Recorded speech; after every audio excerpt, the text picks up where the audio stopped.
रहमतुल्लाहि वबरकातुहू। Good evening everyone. कैसे आप लोग की स्टडी कैसे चल रही है। आज मैं सानिया कुरैशी 7th स्टैंडर्ड का लेसन नंबर 2 श्यामचे बंधु प्रेम, लेसन नंबर 1 इसलिए नहीं पढ़ा रही कि प्रार्थना है वो, लेसन नंबर 2 पढ़ा रही हूँ आपको, श्यामचे बंधु प्रेम। तो उसके बारे में हम लोग क्या करेंगे, आज डिस्कस करेंगे। श्यामचे बंधु प्रेम। श्याम एक लड़के का नाम है, बंधु प्रेम, क्या उनका प्रेम है वो देखते हैं, अपने बहन भाइयों के प्रति क्या प्रेम है वो देखते हैं। ओके, इसके जो राइटर है, लेखक है, साने गुरुजी ने इन्होंने लिखा है।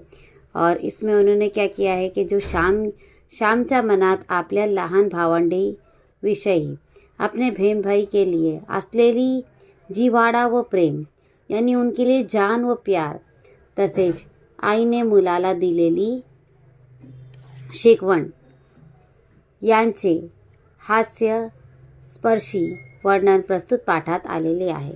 माँ ने जो बच्चों को संस्कार दिए हैं, है ना, तो वो जो है इसमें बताया गया है कि अक्सर बहन भाई होते, बहन भाई में लड़ाई झगड़े भी होते हैं। असल में बहन भाई वो होना चाहिए जो खुद से पहले जो है अपने छोटे छोटे बहन भाइयों को आगे रखे। जैसे मेरे बहन भाई है, अल्हम्दुलिल्लाह उन्होंने आज तक के जो है खुद से पहले मेरी खुशी को आगे रखा, खुद के अरमानों से पहले मेरे अरमानों को उन्होंने आगे रखा। अल्लाह ताला का लाख लाख शुक्र है कि मुझे ऐसा घर बार और ऐसे बहन भाई मुझे मिले हैं।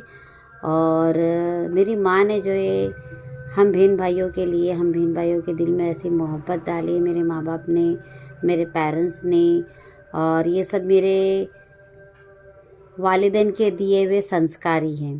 तो चलो अपनी मैं लेसन की तरफ आती हूँ। मई महिन्यात सुट्टीत संपून मी परत दापोलीस शिकवायास गेलो। मई का महीना था तो छुट्टी थी, उसके जो है जो बाद में दापोली गया था पढ़ने के लिए। शाळा सुरू झाली, शाळा म्हणजे काय, स्कूल शुरू हुई। पावसाळाही शुरू झाला, यानी बारिश। पावसाळा म्हणजे काय, बारिश भी शुरू हुई। तप्त जमिनीला मेघ शांतवू लागले। तप्त यानी कि जैसा भी मई का महीना था, मई में कितनी गर्मी थी ना, हर कोई जो है बारिश देखने का जो है राह देख रहा था कि कब बारिश शुरू हो, कब हमें गर्मी से राहत मिले। ज़मीन भी तप रही थी, तो बारिश गिरने की वजह से ज़मीन को थोड़ी शांति हुई, राहत पैदा हुई, तापलेल्या जमिनीवर पाणी पडे व कसा सुंदर वास सुटे। पहली बारिश की जो मिट्टी की जो सौंधी खुशबू है वो भी मुझे बहुत पसंद है और बहुत अच्छी लगती है वो। नवीनच पाऊस जेव्हा शुरू होता, शुरू में नया सा जब बारिश शुरू हो रही थी, तेव्हा मातीचा एक रम्य सुंदर वास सुटत होतो। सौंधी खुशबू, दिल को लुभाने वाली खुशबू, वास यानी खुशबू। गंधवती पृथ्वी या वचनाची त्या वेळेस आठवण येते, उस वक्त याद आती है। फुला फळात जो रस, जो गंध असतो, एक प्रकारचा स्वाद असतो, तो पृथ्वीच्याच पोटात। देखो, ज़मीन में से अल्लाह ताला ने जो है बहुत सारी हमारे लिए नायाब चीज़ें पैदा किया है ना, एक से एक अल्लाह ताला हमें नियामत खिलाते हैं। तो ज़मीन के पेट में से जो है जो भी चीज़ पैदा होती है, चाहे वो फल हो, फूल हो, वो एक अनोखी जो है सुगंध और अनोखा टेस्ट हमें देते हैं। घरून दापोलीस येताना या वेळेस मी एक निश्चय करून आलो होतो। घर से जो है दापोलिश गांव में आते वक्त मैंने ये तय किया था। निश्चय करना मतलब क्या, तय करना, फैसला लेना, डिसीजन लेना।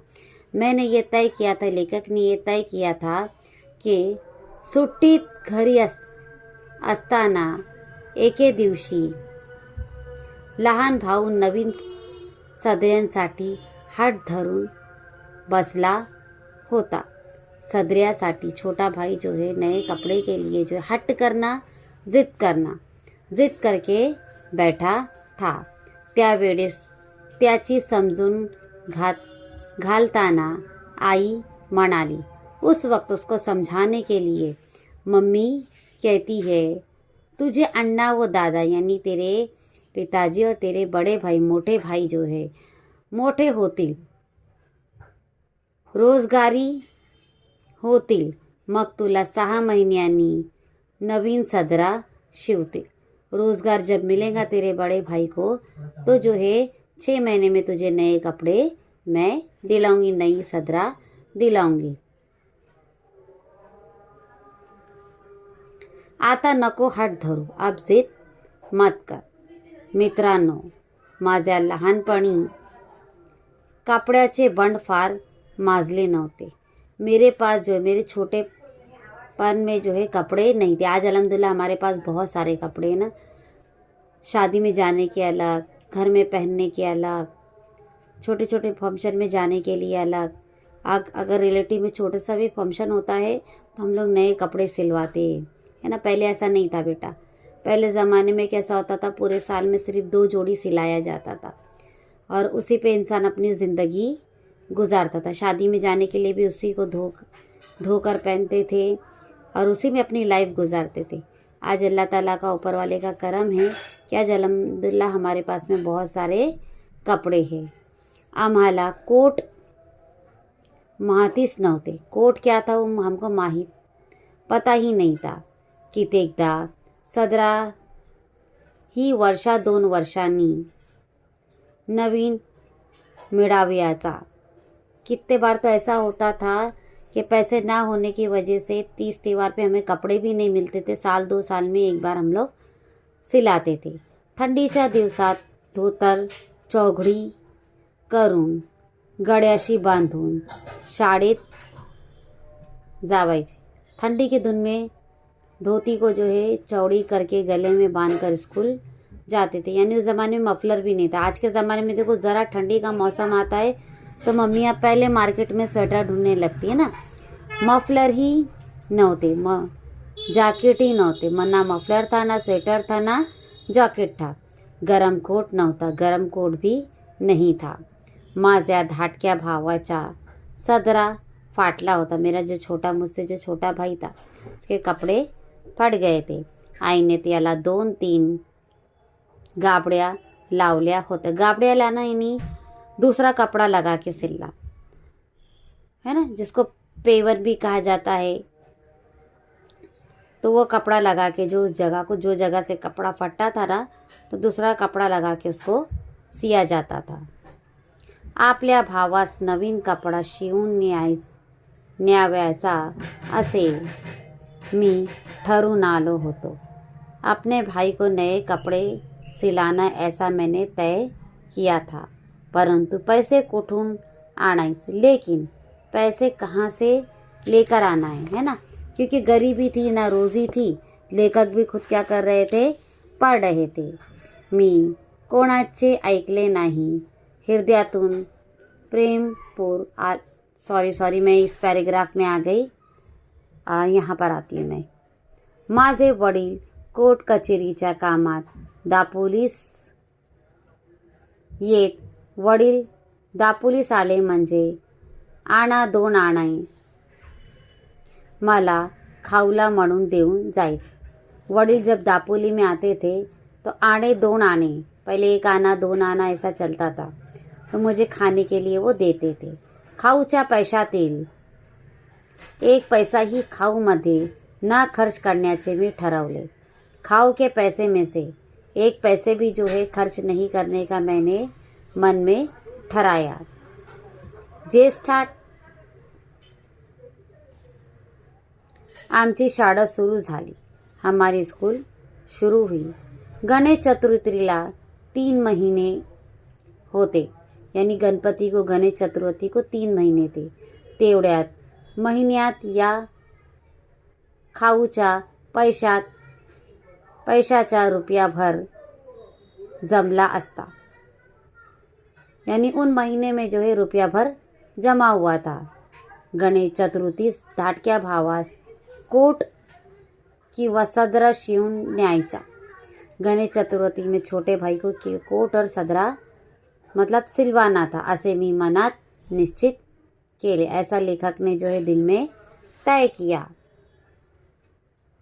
धैयावर डोळे होते, रोज पैसे मोजत होतो. यानी रोज पैसे गिन रहे थे वो, कितने वे कितने नहीं वे मोजत गिनना, काउंट करना.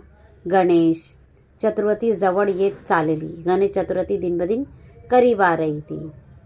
मज जवळ यानी मेरे पास 1 रुपया 2 आणे जमले होते. 1 रुपया 2 आणे जमा हो गए थे. गौरी गणपतीला नवीन कपडे करतात. आपल्या गावातील मुलांना त्यांचे आईबाप नवीन कपड़े सिलते. यानी गणपति के फेस्टिवल में उनके बच्चों के जो है मम्मी पापा बच्चों को नए कपड़े सिलाते थे. परंतु माझ्या भावास कौन शिविल, मेरे भाई को कौन देगा. माझ्या भावाला मी शिवून देईन, मेरे भाई को मैं सीकर दिलूँगा. देखो ये एक बड़े भाई का अपने छोटे भाई के लिए प्यार. मी शिंप्याकडे गेलो यानी टेलर. मैं टेलर के पास गया. माझ्या भावाच्या वयाचा एक मुलगा मी बरोबर घेऊन गेलो. मेरे भाई की उम्र का एक लड़का मैंने साथ में लेकर गया. त्याच्या अंगाचा कोट शिवायास मी सांगितले. यानी इसके साइज का कोट मैंने सिलने का कहा. 2 वार कपडा घेतला. यानी 2 मीटर मैंने कपड़ा लिया. अर्धा वार अस्तर घेतले और आधा वार मैंने अस्तर लिया. कोट तैयार झाला और कोट रेडी हो गया. जवळच्या पैशात सारा खर्च भागला. यानी पास में जो पैसे थे तो पूरा खर्च कंप्लीट हो गया. भागला यानी कंप्लीट पूरा होना. तो कोट हातात घेतला तेव्हा माझे डोळे अश्रूंनी न्हाले होते. उस कोट को मैंने हाथ में लिया तो उस वक्त लेखक की आंखों में आंसू आ गए. मी घरी जाण्यास निघालो. मैं घर पे जाने के लिए निकला. मी ज्याच्याकडे राहिलो होतो ते म्हणाले. मैं जिसके पास रहा था वो मुझे कहते हैं, पाऊस पाण्याचा जाऊ नकोस, बारिश बहुत है जा मत. नदी नाल्यांना पूर आले असतील. नदी नाले को जो है पूर आ गया, जिसको हाई टाइड तुम लोग बोलते हैं ना. पिसईच्या पहाऱ्या सोंडेघरचा पहाऱ्या यांना उतार नसेल. आमचे ऐक.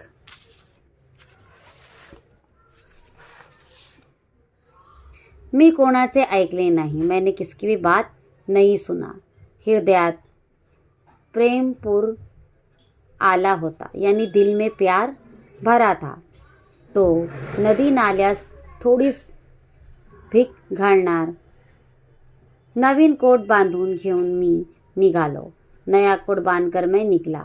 पंख असते तर एकदम उड़ून गेलो असतो. लेखक कहता है मुझे घर जाने की इतनी जल्दी थी कि पंख होते मेरे पास तो मैं एकदम उड़कर गया होता.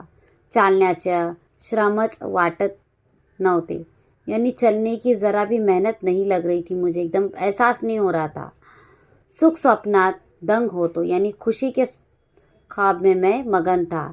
आईला किती आनंद होईल, माँ को कितनी खुशी होंगी, या कल्पनेत मी होतो. इस कल्पना में, इस इमेजिनेशन में मैं था.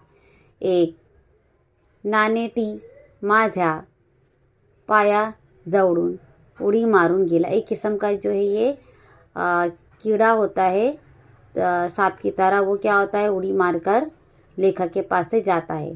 नानेटी म्हणून एक सापाचा प्रकार है. एक सांप का क्या है, प्रकार है, सांप टाइप का. तिचा हिरवा रंग असतो. हरे कलर का था वो. नानेटी उड्या मारत जाते. मला जरा भीती वाटली. मुझे थोड़ा डर भी लगा. भीती वाटना यानी डर लगना. जपून चालू लागलो और मैं जप जप के चलने लगा. पिसईच्या पहाऱ्यात दुथडी भरून वाहत होता. पिसई की पहाड़ी जो है मतलब पानी इतना भर गया था कि रास्ता समझ में ही नहीं आ रहा था. त्याच्या पाण्यात ओढ फार काय करायचे. आईचे नाव घेतले व शिरलो पाण्यात. यानी माँ का नाम लिया और पानी में मैं चलने लगा. हातात काठी होती, हाथ में लकड़ी थी. पुढे काठी टाकवायची व मग पाऊल टाकवायचा। आगे जो है काठी रखता था मैं, और फिर उसके बाद में जो काठी थी वो आगे काठी रखता था, उसके बाद में मैं पैर रखता था। पाऊल रखना यानी पैर कदम आगे बढ़ाना, ताकि खड्डा है या नहीं ये पता चले। मी वाहून जाण्याचा बेतात होतो, परंतु कसा बसा बाहेर आलो, यानी जिस तरह से मैं बाहर आ गया। इतर नदी नाल्यांना प्रेमाने भेटायास जाणार तो नाला, तो मला कसा बुडवील। मी माझ्या भावास भेटाव्यास जात होतो, मैं अपने भाई को मिलने जा रहा था। त्या नाल्या इतक्याच उत्सुक होतो, मुझे भी उस नाले की तरह उत्सुकता थी मेरे अंदर भी। धाव पडत करीत होती, धडपड कर रहा था। त्या नाल्याप्रमाणेच मीही हिरद्या भरून घेऊन जात होतो। रस्त्यातील खडी वर आली। देखो अब क्या हुआ, नदी नाले से जो गंदगी आती है, जो खड़ी आती है ना, जो मिट्टी आती है, वो क्या हो गई, ऊपर आ गई। सुयासारखे दगड पायांना खूपच होते, यानी सुई की तरह पत्थर पैर में चुभ रहे थे, परंतु माझे तिकडे लक्ष्य नव्हते, मेरा उसकी तरफ ध्यान नहीं था, क्योंकि भाई से उनको मिलना था। अंधार होण्यापूर्वीच घरी जाण्याची धडपड चालली होती। अंधार होने से पहले घर जाने की धड़पड़ चल रही थी, परंतु वाटेच अंधार पड़ला, लेकिन रास्ते में अंधारा हो गया। कडाड कडाड आवाज गरजत होते, विजा चमचम करत होत्या, यानी बिजली, बादल गरज रहे थे और बिजली चमक रही थी। खड़खड़ पाणी वाहत होते, पानी की आवाज खड़खड़ कर रही थी। त्या पंचमहान भूतांच्या नाचातून मी चाललो होतो। शेवटी एकदाच मी घरी आलो, उसके बाद में मैं घर पे आया। ओलमचिम होऊन गेलो तो पूरा भीग गया था मैं। आई भी बाहेरून हाक मारली, माँ करके मैंने बाहर से आवाज़ दिया। हाक मारना, आवाज़ मारना। हवेत फार गारडा आलेला होता, हवा में ठंडास थी भी। वडील संध्या करत होते व आईने शेगडीत निखारे शेकण्यासाठी दिले होते। अण्णा आला, आई अण्णा। धाटक्या भावाने दार उघडले, छोटे भाई ने दरवाजा खोला। दोघे लहान भाऊ भेटले, दोनों भी भाई मुझे मिले। धाटक्या यानी मिडल वाला भाई। इतक्या पावसातून श्याम कशाला आलास, इतनी बारिश में शाम तू क्यों आया, सारा भिजलास ना, पूरा भीग गया ना, आई विचारू लागली। माँ ने पूछा। सोंडे घरचा पहाऱ्याला पाणी नव्हते का रे, यानी वहाँ पे पानी नहीं था क्या जो तू इधर आया है तो, वडिलाने विचारले, यानी पिताजी ने पूछा।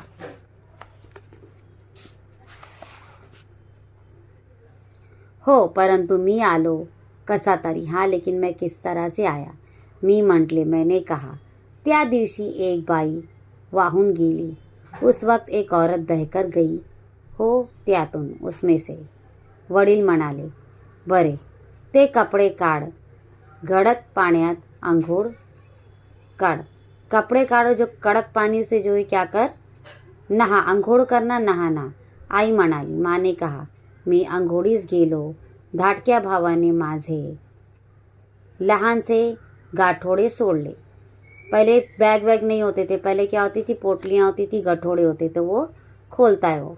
लहान मुलांना सोयच होतो असते, त्यांना वाटत असते की काहीतरी आपल्यासाठी आणलेली असे, यानी उनको ऐसा लगता है कि बड़े भाई ने कुछ तो भी, देखो घर में भी बच्चे होते, आप लोग जाते होंगे तो बच्चे सोचते होंगे कि हमारे लिए कुछ तो खाने के लिए लाए होंगे, परंतु मी माझ्या भावंडास काय आणणार, लेकिन मैं अपने भाई के लिए क्या लेकर आऊँगा, कोणाला खाऊ आणणार, कोणते खेळणे आणणार, कोणते रंगीन चित्राचे पुस्तक देणार, यानी किसको मैं खाऊ लाऊंगा, किसको जो है मैं ये है खिलौने लाऊंगा, किसको रंगीन पुस्तक की चित्रे दूंगा.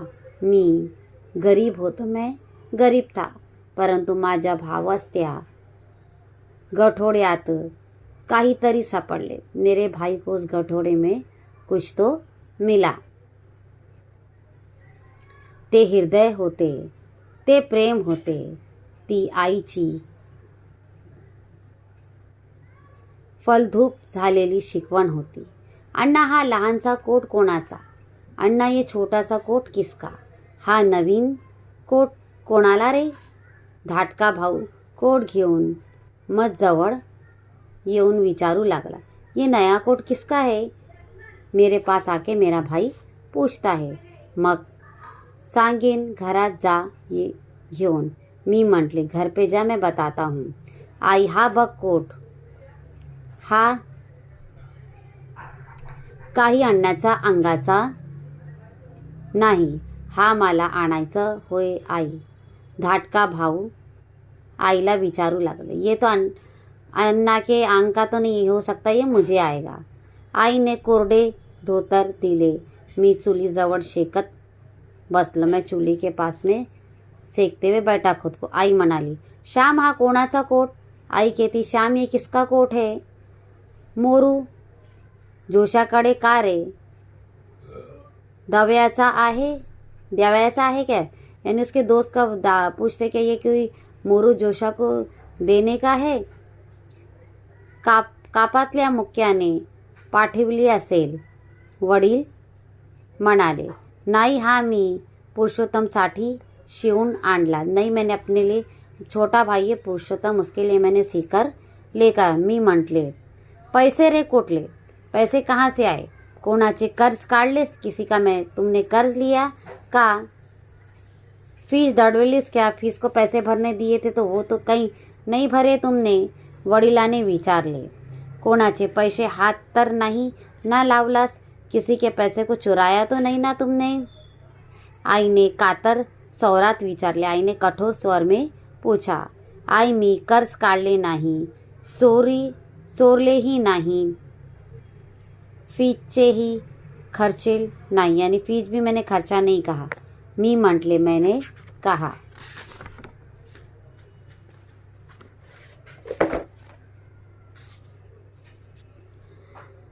मग उधार का शिवून आणलास का? श्याम, वडिलांनी विचार, क्या तूने उधार सीकर लेकर आया है? भाऊ, तुम्ही मला खाऊला आना 2 आना देत असा. यानी तुम मुझे खाने के लिए आने 2 आने देते, ते मी जमवेले व मैंने जमा किया. गेल्या 2-3 महिन्याचे सारे जमवले, त्यातून हा कोट शिवून आणला. उससे मैंने कोट शिके लेकर आया. आई म्हणत असे, तुझे अण्णा दादा मोठे होतील, मग पुरुषोत्तमला नवीन शिवतील कोट. आईने ऐसा पुरुषोत्तम को कहा था. मी मनात ठरवले होते की येताना त्याच्यासाठी नवीन कोट आणवायचा. मैंने तय किया था कि आते वक्त मैं उसके लिए नया कोट लेकर आऊँगा. पुरुषोत्तम, बघ तुला होतो का? मी म्हटले, पुरुषोत्तम, देख तुझे आते है क्या? अण्णा, हा बघ छान होतो. आणि आतलाही खिशा. आता माझी पेन्सिल हरवणार नाही. अंदर भी खिस्सा है, अब मेरी पेन्सिल नहीं घूमेंगी. आई बघ. पुरुषोत्तम आईला दाखवू लागला. पुरुषोत्तम माँ को दिखाने लगा. मी सांगितलेली हकीकत ऐकून आईला गहीवर आला. मैंने जो आई को हकीकत कहा तो माँ का दिल भर आया. गहीवर आना, दिल भर आना. ती म्हणाली, श्याम, तू वयाने मोठा नाहीस, तू उम्र से बड़ा नहीं है. पैशाने मोठा नाहीस, तू नाही तो पैसेवाला आहे. शिकून मोठा नाहीस, नाही तो पढ़ लिख कर बड़ा हुआ, परंतु मनाने मोठा आजच झाला आहेस. लेकिन दिल से बड़ा आज ही हुआ है तो. हेच प्रेम बाळांनो, पुढेही ठेवा. आगेही एक दूसरे के लिए ऐसा ही प्रेम रखो. या प्रेमावर कोणाची दृष्टी नको पडायला. इस प्रेम पर किसी की बुरी नजर ना लगे. वडिलांनी माझ्या पाठीवरून हात फिरवले. वडिलांने मेरे पीठ पर हाथ फिराया. ते बोलले नाही, उन्होंने कुछ भी नहीं कहा. त्या हातात फिरौण्यात सारे बोलने होते। उस हात फिराने के सारे कुछ बोलना था। साऱ्या सम्मति होत्या, वो सुकून था।